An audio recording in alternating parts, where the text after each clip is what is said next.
요즘에 정말 많은 분들이 영어 원서를 읽고 계신 것 같아요. 자녀 홈스쿨링 하시는 분들도 많고요. 하지만 만족할 만한 효과를 보는 분들은 또 썩 많은 것 같지는 않습니다.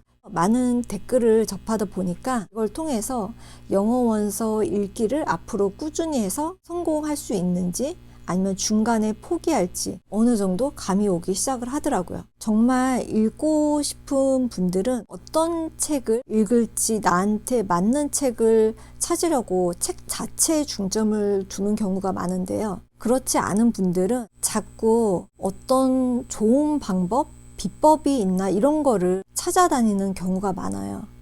영어 원서 읽기 성공 비법은 딱 한 가지, 바로 노출 시간입니다. 영어 원서를 무조건 많이 읽어서 노출 시간을 절대적으로 늘려야지 영어 원서 읽기에 성공을 할 수 있습니다. 그런데 많은 분들이 영어 원서 읽기에 시간을 보내기보다는 이런 방법을 찾아다니느라고 시간을 많이 쏟고 있는 분들이 많아요.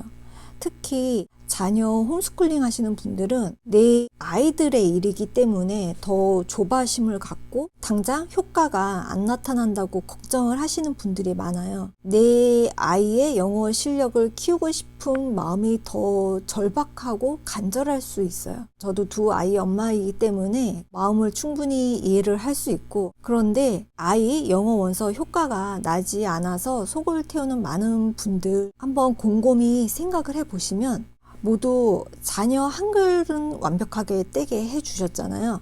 애기한테도 엄청난 전집을 끊임없이 읽어주고 잠자리에서도 읽어주고 성대모사도 해가면서 몇 년 동안 이 과정을 반복을 해서 스스로 조금씩 읽게 되고 결국은 한글을 떼게 되는데, 유독 영어 원서 읽기는 같은 언어인데도 불구하고 자꾸 뭔가 새로운 방법이 없나 방법을 찾아다니고 언어 습득이 아닌 학습의 방법으로 자꾸 접근을 하려고 하는 것 같아요. 방법은 이미 시중에 너무 넘쳐납니다. 집중 듣기, 흘려 듣기, 홈스쿨링 하시는 분들은 이미 웬만한 방법은 다 아실 거예요. 이런 관련 책도 시중에 많고 많이 읽으신 분들도 계실 거고, 더 이상 방법은 수집하지 않으셔도 됩니다. 지금까지 아는 방법만으로도, 또 아이들 한글 떼게 해준 그 노하우만으로도 이미 충분히 많이 알고 계신 겁니다. 아무리 대단한 방법을 알고 있어도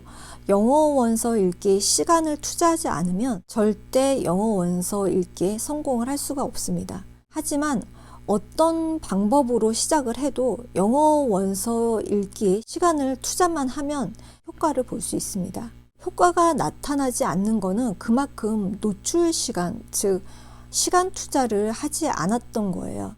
옆집 누구는 1년 만에 원서를 읽던데 내 아이는 왜 효과가 없을까요? 방법에 문제가 있지 않을까 의심을 할 수 있어요.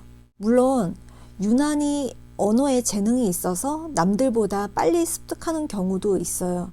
하지만 대부분의 사람의 습득 속도는 비슷합니다.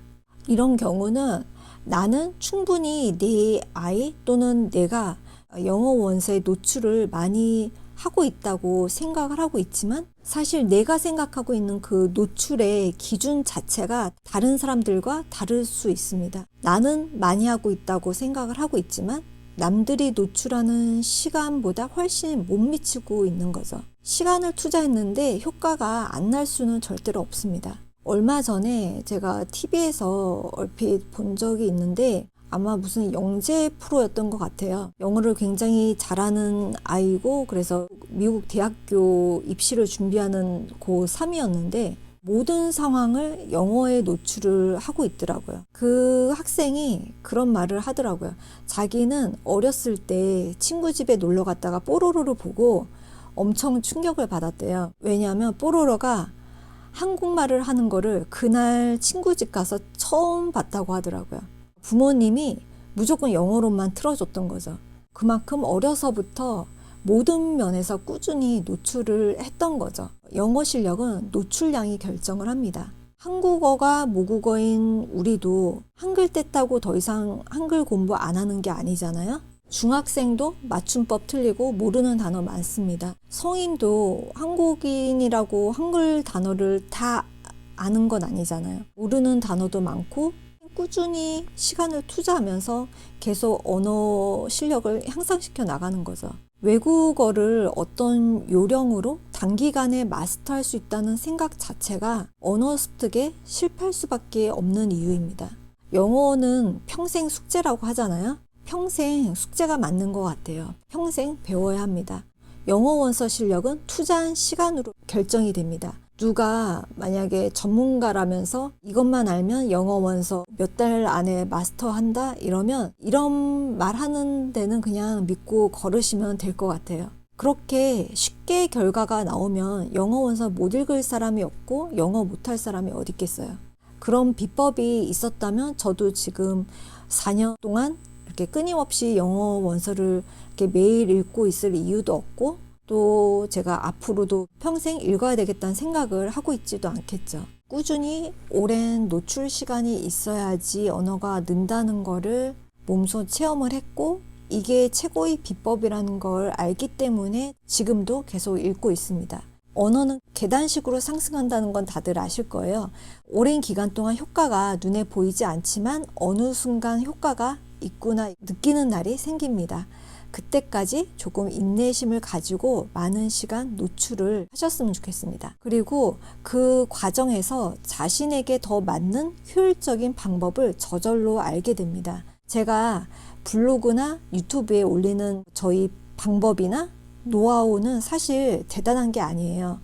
읽다 보면 누구나 느끼고 알게 되는 방법들입니다. 방법을 알아서 읽은 게 아니고 읽다 보면 길이 보이기 시작을 하고 노하우가 생기기 시작을 하는 거죠. 물론 읽어 나가시다가 궁금한 부분이 생길 수 있어요. 이런 부분들은 제가 앞으로도 아는 한도 내에서 다 답변을 하겠지만 그냥 이런 게 있다 참고만 하시면 되고 그 방법들이 영어 원서 읽기의 성패를 좌우하는 열쇠는 아닙니다. 핵심은 노출 시간입니다. 어차피 방법은 알려드려도 제대로 직접 해보기 전에는 그 방법을 알아봤자 과연 효과가 있을까 의심만 들어서 자꾸 다른 방법을 찾게 돼요. 본인이 직접 하면서 몸소 느낀 방법만 결국 자신이 적용을 하게 됩니다. 저 같은 경우는 체계적으로 방법을 찾아서 철저하게 준비해서 하는 스타일은 아니에요. 뭐든 그냥 무조건 시작부터 하는 스타일인데 그런데 이런 저희 단순함이 오히려 더 많은 걸 할 수 있게 해주는 것 같아요. 유튜브 같은 것도 그날 당장 딸한테 물어봐서 계정을 만들고 영상을 바로 하나 올려봤어요. 물론 그 영상은 지금은 지워서 없지만 그렇게 하나하나 올리면서 모르는 걸 배워나가는 게 훨씬 빠르더라고요. 모든 거를 준비해서 시작하는 것보다 시작해서 배우는 게 훨씬 빠른 결과를 만들어냅니다. 왜냐하면 직접 해보기 전에는 절대 모든 거를 알 수가 없습니다. 그렇기 때문에 완벽하게 준비할 수도 없죠. 영어 원서 읽기도 저는 방법이나 심지어 어떤 원서를 읽어야 하는지도 모르고 그냥 서점에 가서 바로 책 한 권을 사고 그렇게 읽기 시작을 했어요. 그렇게 읽은 시간이 쌓이다 보니까 점점 해석 정확도도 높아지고 속도도 빨라지기 시작을 하더라고요. 이것도 몇 달 만에 이런 결과가 바로바로 나온 건 아니고 한 50권 정도 읽으니까 예전보다 좀 달라진 걸 느꼈고 또 100권 정도 읽으니까 또 더 나아진 게 느껴졌고 이렇게 한참 지나서 보니까 어느새 향상돼 있었던 거지 그 순간에는 내가 성장하고 있다는 거를 그렇게 크게 느끼지를 못해요. 인내심을 갖고 꾸준히 노출을 많이 해서 시간을 투자하는 게 중요합니다. 이 과정에서 나한테 맞는 방법도 보이기 시작을 하고요. 제가 말하고자 하는 결론은 영어 원서 읽기에 효과를 보지 못하고 있는 것은 방법이 잘못돼서가 아닙니다. 효과가 나타날 만큼 충분히 읽지 않았다는 거예요. 노출 시간만 충분하면 어떤 방법으로 해도 효과는 생깁니다. 제가 홈스쿨링 하시는 분들에게 자녀와 함께 영어 원서 읽기를 권해드리는데요. 함께 읽으면 좋은 이유가 생각보다 참 많은데 그중 한 가지가 이런 이유예요. 직접 읽다 보면 영어 원서 읽기에 감이 생기고 그렇기 때문에 더 효율적으로 아이를 지도를 할 수가 있습니다. 생각보다 많은 분들이 자녀와 함께 영어 원서를 읽고 싶어 하시더라고요. 그래서 이것에 대해서도 나중에 따로 한번 영상을 올려보도록 하겠습니다. 이 영상이 도움이 되셨다면 구독과 좋아요 꼭 눌러주세요.